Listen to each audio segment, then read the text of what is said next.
Football season is almost finally upon us, which means more importantly, Big 12 football season is almost upon us. So let's keep checking in. You are Locked On Oklahoma State, your daily podcast on the Oklahoma State Cowboys, part of the Locked On Podcast Network, your team every day.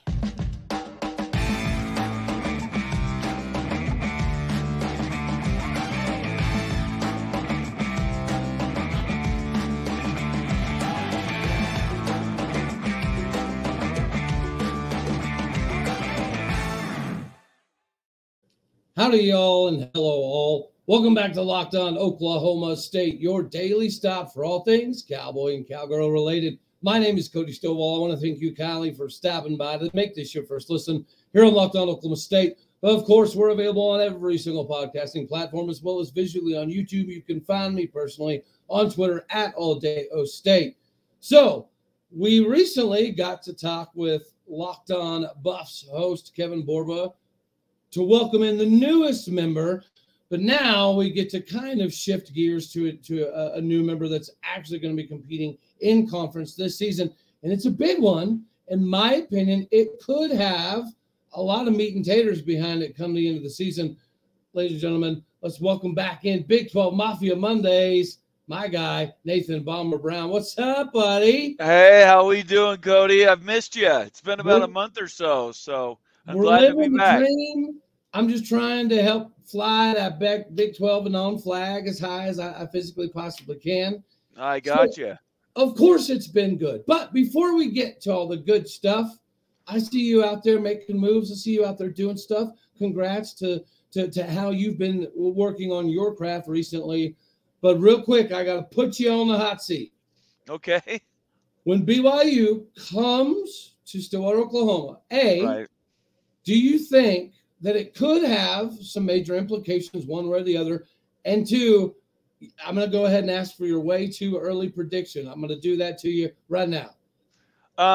Yeah, it could. Look, it all depends on what happens with Texas and Oklahoma this last season for them. Oklahoma State has the pieces. Obviously, Mike Gundy's been there before. I really respect him. Plus, he's got a lot of flavor, right? And I know that's why part of the reason you guys love him. But I think a few things would have to fall in line. Certainly for BYU, they'd have to have one of their best years ever. But for Oklahoma State, what's your over/under right now? Can you tell me that? It's 6.5. Oh yeah, I think I would bet the over. I would take a house payment down and bet that. I think you guys could be a game away from the championship game if everything plays out, because I believe you get at least two of the four new teams, right? Because you get us, and don't you get UCF? I haven't looked at the schedule in a while. We have all four of you. Oh, do you? Okay, so yeah, I knew that you had one of the easier schedules, and I thought that was the reason for it. So if you guys get to a point where you beat Oklahoma, then yeah, that last game that could be to get a title berth. Well, I just put a bet on the line yesterday that we go over 10 W's. Well, we hit 10 W's. So obviously I'm shooting for the moon here, but right. Whenever it comes down to that last game, I do think it will have implications one way or the other. I think that if any of the new four schools is going to come in and kind of give people a run for their money immediately, it's going to be BYU, right? So I see, the 8-9 wins realm for you guys as a very legitimate possibility for both of us, right? So if both teams are in that realm, that means you're talking at least vying for that third, fourth spot, which means a different bowl game, which means a little bit more money, which does in fact matter.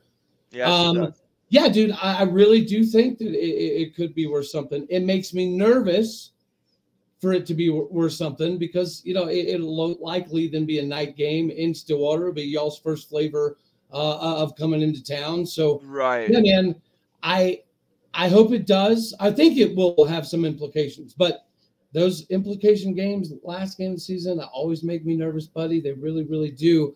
So I'll let you off the first part of the hook here, and I'll go ahead and say that I think if you're just throwing caution at the wind right away, I give us the dub like 34-27-ish, right? I think it'll probably be about 10 points. I think Oklahoma State wins by about 10. Being in Stillwater, oh my gosh, it's going to That's be huge. Yes. the black and orange, and it is just going to be fantastic. If there was one away game to go to outside of Texas, it would be Oklahoma State. I mean, there's no doubt in my mind. I want to make that trip one day, and maybe if BYU's in it and, they have maybe an outside chance to get one of those two berths to the championship game, I would make that trip and I'd just sleep on your floor. Well, and the crazy part of it is the Big 12, most recently, has kind of proven that teams can come from the middle of the pack right season and go to Arlington. Like it's been kind of a thing recently. So it almost makes you scared to put money on the top 4 seeds, because recently that hasn't ended up working out, right? Right. So it's not inevitable, but there's a high likelihood that somebody from the bottom is in fact going to cause some problems at the very, very top, right? And certainly. Could BYU be one of those teams? Maybe, right? Keaton Slovis, there's reasons that he's been as wanted as he has been. Right. Is it all going to be put together? We'll find out, right? Everybody reports for camp tomorrow. I assume it's the same in Provo. I believe it. I thought it was August 2nd. I thought it was Wednesday, but you may be right. It might be tomorrow. So, we'll obviously find out a lot more. But if you just pay attention to, the recruiting and everything to that nature, and the art of attrition, aka the amount of people that you're losing as opposed to gaining. Right. See, BYU did pretty good in that department, yeah? Yeah, last time I checked, I think they were 16th on the transfer portal rankings for all of college football. They needed to be, because they had to get rid of a lot of players that belonged in different places. So they needed to be extremely high to even be competitive this year. It's going to take a few years, as everybody knows, changing conferences, especially stepping up a little bit, even for BYU, who's been playing A5. I'm not using the P anymore. A5 competition for years and years and years. I don't think there's going to be that much margin for change for BYU. They could still go out and win 8 or 9 games and look like the same BYU team that we've had the last several years. I think that's very, very plausible, possibly even likely. So real quick, obviously, we're going to jump into some more of the realignment conversation, and we got to get into, Arizona, just because it seems to be a natural fit, obviously. But real quick, before we do that, everybody, we've talked about some of the ads here before, and if you're looking for the right fit, the right part, the right price, eBay Motors needs to be your next stop. Anytime that you hear something, you think you feel something in your vehicle, don't gamble when it's unnecessary. Go to ebaymotors.com to get yourself hooked up with the best stuff that money can buy right here, right now. And of course, everything you do in life needs upgrades. So if you even just need an upgrade, eBay Motors is the place to do it. Go to ebaymotors.com today to get yourself squared away and driving down the road. Obviously, terms and conditions will apply. All right, buddy. All right, here we go. So, Colorado's in. Yay. Right. Arizona is the logical shoe to fall next, right? If you're talking the Cinderella slipper type of scenario. Right. Is it just like kind of what we're hearing, especially from our buddy Greg, who's getting some love out there for finally, right, being on top of some information and getting some kudos for it. Right. But is it as soon as people think? Do we think Arizona is just kind of, well, what is Arizona waiting on? Well, for one thing, I think they're in. I don't think that's a question. I know Greg's been ahead of this story. We've been tracking it as a group for a long, long time, though. Right. I don't think there's any big surprise. Once Colorado made the choice, it sort of broke the bubble and sort of made it allowable for everybody to change. There's a big meeting tomorrow, as I'm sure you're aware of. Pac-12 presidents are meeting again, and it'll be again, There's these huge guesses. They're going to get $40 million, even though they've lost Colorado. They're about to lose Oregon and Washington, and they already lost USC and UCLA, and yet they're going to get $40 million by backfilling with San Diego State, SMU, and Tulane. It is lunacy at the Pac-12 level. I don't understand it. I don't get it, and they're going to pay a big price for it. Cody, I just want to let you know I got a bug spray guy that's surprising me today. So if he calls me, can we pause this and we can go through and we can finish the call? Is that okay? Yeah, I think that'd probably work just fine. Okay, awesome. Let's do that. And you can just cover. I'll be gone about 5 minutes, maybe not even that long, and then I'll be right back and we'll just pick up where we are. But anyways, to finish my thought, Arizona's in, I'm pretty sure. If it's not this week, for sure it'll be next week. But then there's this Florida State meeting that happens on Wednesday, Board of Regents, that could throw the whole apple cart out, fully throw it off a cliff. And who knows what happens after that. Then you got potential ACC schools available. Now does Utah and Arizona State, who weren't probably going to move, kind of feel like, well, if we don't go now, we might get left out. It's crazy. It's absolute craziness. We've never seen anything like it in football, in college sports, I don't think, anything like this. And it's really cool for you and I to be on the cutting edge. Now, from the Big Ten perspective, right, I was talking the other day, and my thought process almost was they're just not ready to make a move, right? So is Oregon, Washington, is that allure, is that mystique, is that legitimate, or do you think the Big Ten would be now willing to step in and say, well, hold on, before we get crazy at jumping over the Big 12? Do you see that? I do. I personally, if you're asking for Bombers' idea, I personally think that they're not going to go to the Big Ten this round. I can see them going in 2 or 3 years, but the timing is just so weird, right? I mean, what's the rush? If you're the Big Ten, what's the rush to pick them up? Is there some threat that anybody else was going to get them? Because even if they come to the Big 12, just like Texas and Oklahoma, they can always buy themselves out. So I don't think it's that big of a deal. In fact, if I was Oregon and Washington, I would actually say, yeah, if the Big Ten tells us no, let's just go to the Big 12, make a little bit more money. We'll certainly keep our exposure up, and we won't be playing our games on Fox midnight sub from Apple TV, Apple Plus. That part I just don't get. Like I said, man, you can rock the CW, Buffy Vampire Slayer, followed up with a little Pac-12 football. That's what everybody is looking for. Right, that's true. 100%. That's why you buy sports packages, is for the CW. You didn't know that? And that just cracks me up. Yeah, we're looking forward to this wonderful relationship with the CW. Look, the CW is a great brand for what they do, but Smallville and college football, they're not on the same planet, let alone on the same channel. So I don't know. They'll put something together. The Pac-12 will absorb a bunch of schools from other G5 conferences, and they'll still stay relevant, even with ASU and Utah potentially there. But Oregon and Washington, if it's not this round, it's certainly next round. They're going to be leaving anyway. So why not just do it now? I guess that's kind of the thought process. And there's gonna be the contingent of, well, if they're not willing to sign a forever contract, screw them type of thing. And right. I get that sentiment to some degree, but at the same time, I also understand it's a powerful addition for the Big 12. And even if it's, say, a 5-6 year contract, which you're right, they could obviously buy out of, I'm sure that it could be financially lucrative enough for the Big 12 to be understanding that this could be, a multi-year type of role. I'm kind of okay with that. The entire Big 12 has PTSD of realignment, right? How many it's been 3 or 4 rounds that the Big 12's been picked deservedly at. So, yeah. And correct. So I totally am empathetic to that, right? We were on the other side of it, and that we weren't even in. So I totally understand what that means.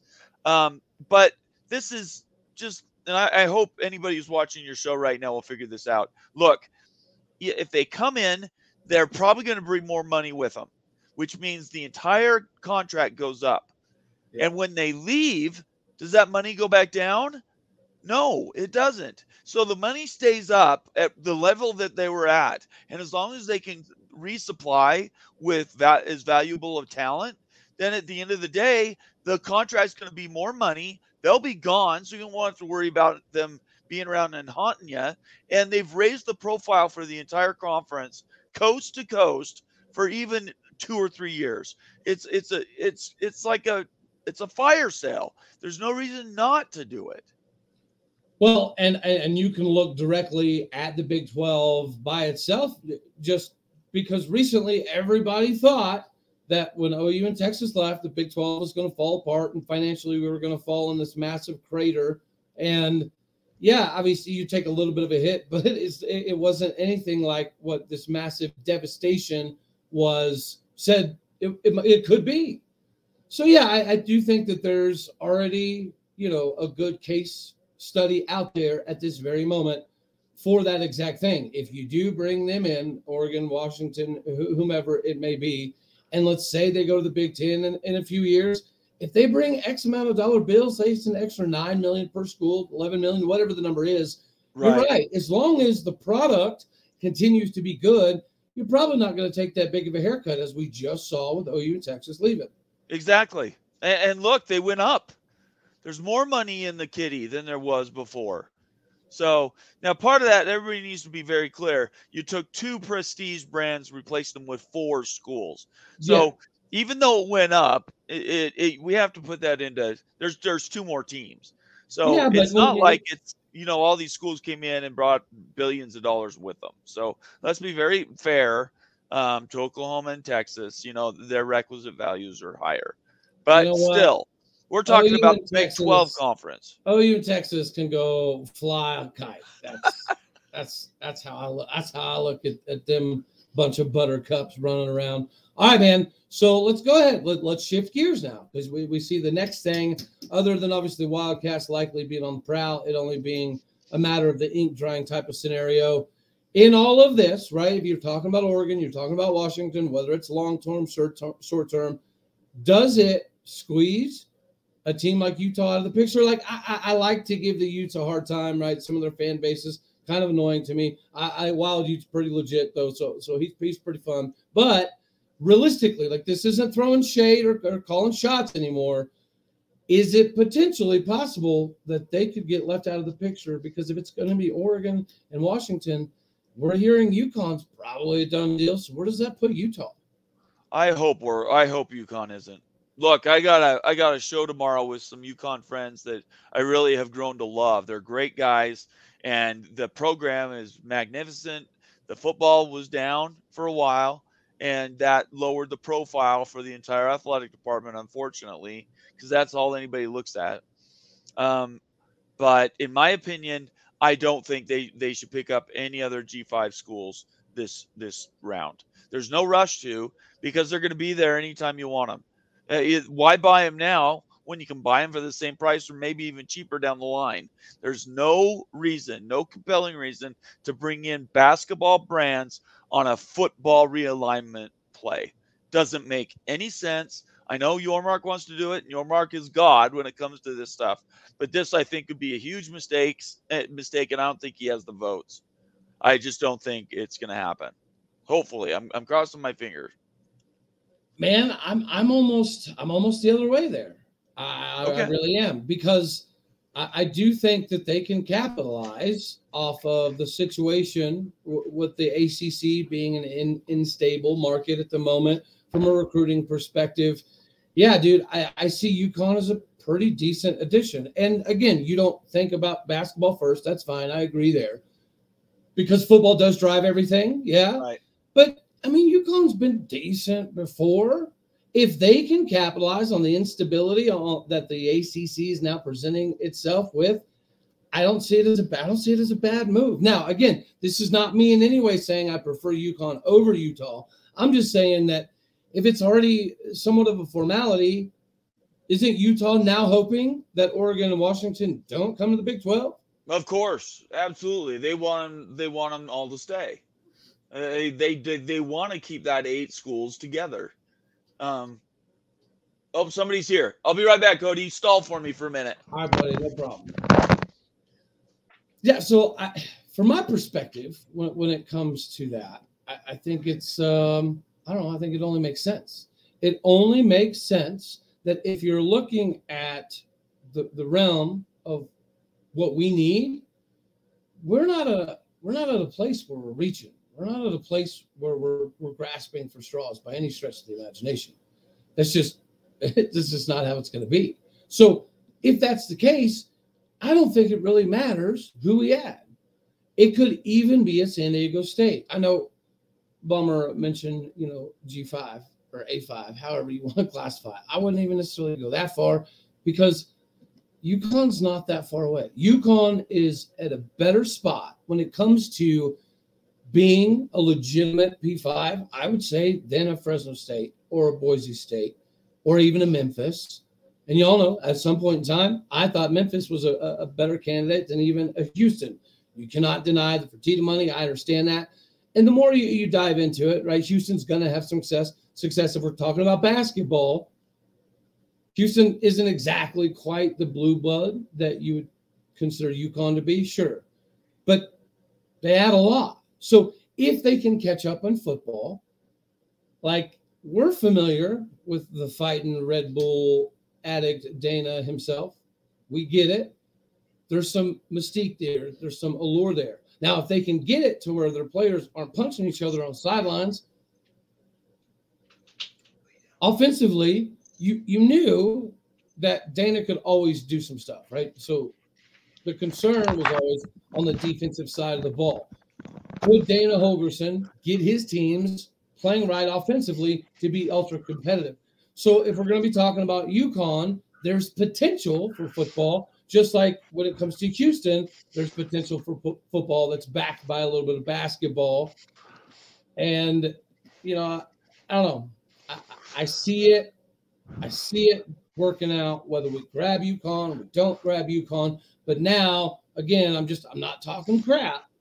My thought process is now like a legit concern because Utah, as much shade as I like to throw, they're too good to get left off of the main eating table. If they do that, it's only because they did it to themselves.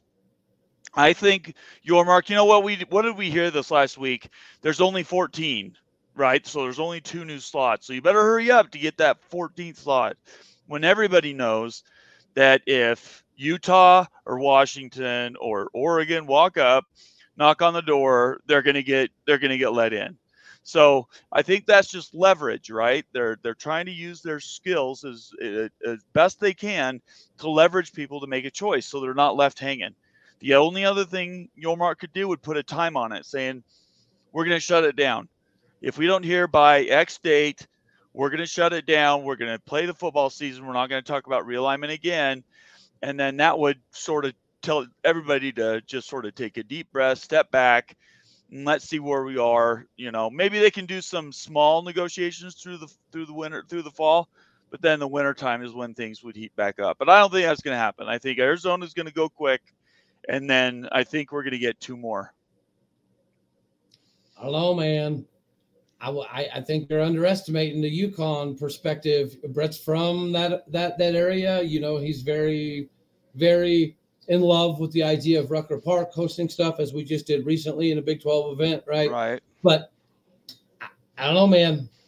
I think UConn may have put itself in a position of power by jumping at this potential opportunity early, as opposed to, like you just said, if Utah does in fact get left out, as unlikely as it may be, it could be because they did to themselves, which is ironic because I don't think that any Utah fan legitimately thought that they'd get left out of the Big 12 if that's where, the best spot landing would be.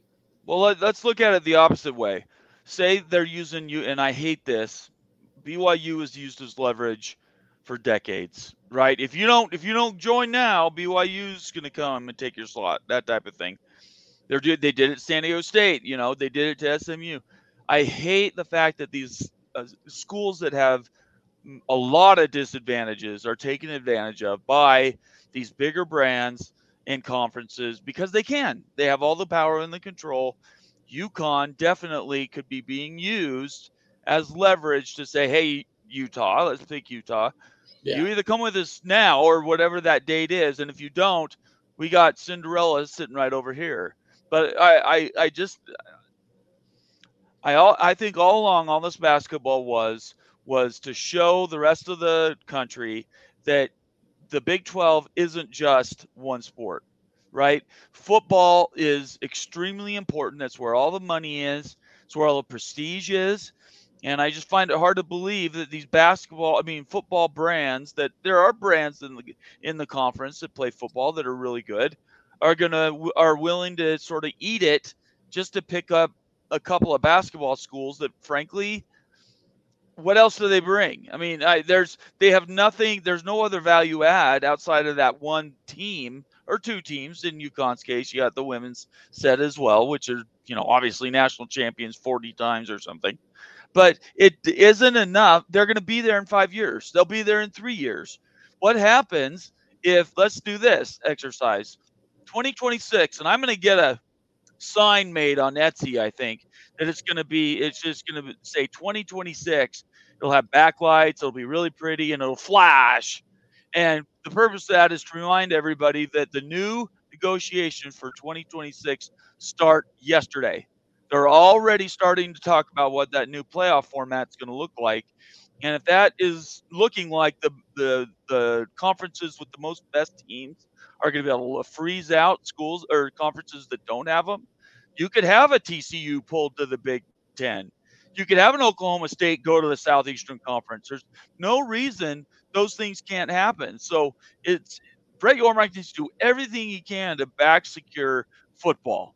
It's got to be about football this round. And I think all that other stuff, if it happens, great. But I must admit, if it does, I'll be a little disappointed. I don't know, man. The travel partner side of it too. A little bit But of that's what, look, BYU's in the same boat. I mean, you put these Cincinnati is as close as Arizona is to BYU. In fact, it's closer than BYU is to Arizona. Cincinnati and West Virginia, if you want a travel partner, there's one. You don't need to bring in. By the way, UConn is not very close to West Virginia. It's in like 680 miles or something. It's like a 12-hour drive. So it's not like they're driving 3 hours to get to a game and they can get home that night. That's ridiculous. I think all of this is propaganda. All of it. I don't know, man. I like your fire about it. I like how adamant you I'm not even emotional about it, to be honest. I'm just trying to explain that a lot of this stuff is just common sense, Cody. It's just common sense. I love it, brother, man. I know. Yeah, man. I think it's good. Oh, and before we let you skedaddle on off of here, do you think Florida State does get out? Do you think that the ACC is a little bit more locked in? Like, I don't know, man.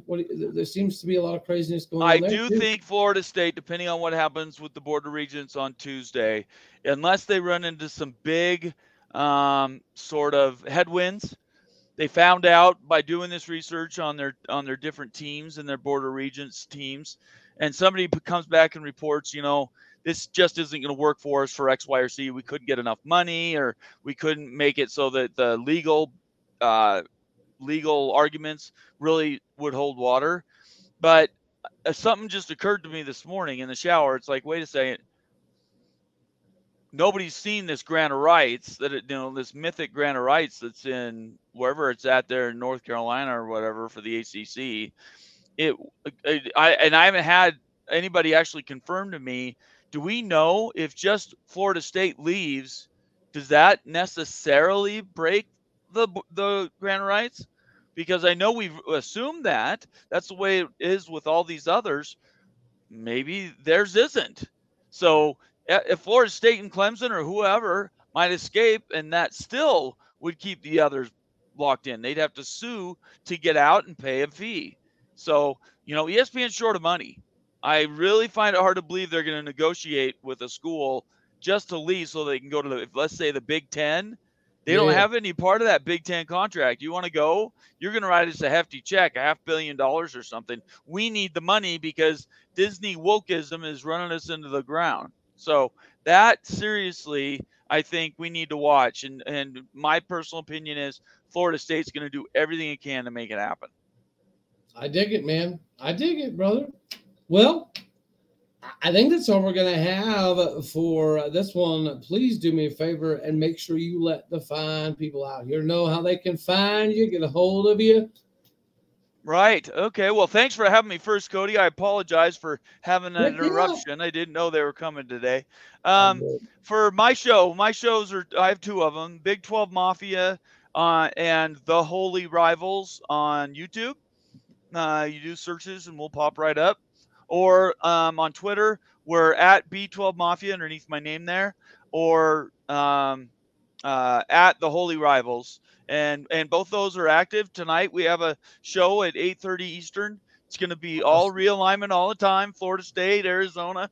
So I'd like to invite anybody comes over. They can certainly pull up a seat and sign up for us. And then I want to encourage anybody who's watching this show right now. You have one job. This guy right here is one of the hardest working guys I've had the fortunate time to spend with. And in my short time as a influencer on YouTube, Cody's one of the best. And so I want everybody to you better subscribe. You better give him a thumbs up. You better leave a comment or suggestion. And if you have the ability, donate some money to this man. You can't tell he's surrounded by black and orange. He needs money to put some blue in that background. So let's give him some money through subscriptions or whatever else you can do. And do what you can. I appreciate it, man. I greatly appreciate you. All right, we'll catch you a little bit later. You keeping on, and you go keep kicking names and taking tail, whatever that's called. All right, Cody. Thanks so much for your time. Appreciate it. Everybody else out there, peace. All right, buddy. Thank you. Well, we like to keep it fairly simplistic. And you know that the dominoes have already started to fall, which is good for us. It's good for the conference. It's good for the overall landscape of where we're going to be. As long as we take our rightful seat at the head of this new table, we'll be fine. And we'll be able to reap the benefits of that. So thank you all for tuning in. I'm glad we get some Big 12 Mafia Mondays back in the building here. You know, as always, I love you. God bless. Go Pokes. And thank you for tuning in once again to Locked On Oklahoma State and making this your first listen. You can be anywhere else but you're here. All right, y'all. Later, taters.